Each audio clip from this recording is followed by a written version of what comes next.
Okay, so dearly beloved, we are gathered in the sight of God and in the precious witnesses to join together this man and woman in holy matrimony. Marriage is an honorable state instituted by God, signifying unto us the mystical union between Christ and His church. I was waiting for my final interview at our PASI, and someone greeted me, "Hi, ma'am."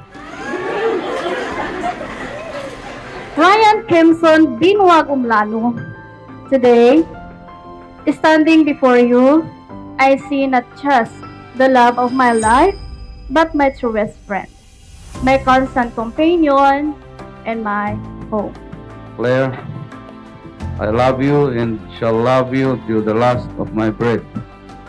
I promise to cherish and to reciprocate the love you have for me.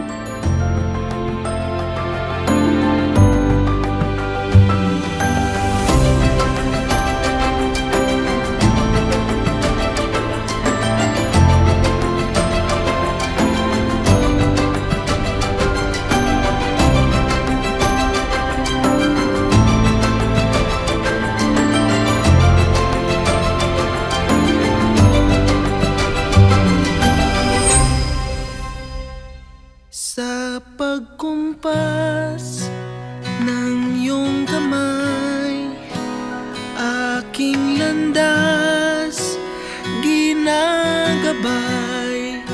Nag-iisang tiyak sa 1,000 duda, silong sa iyak at pagluluksa.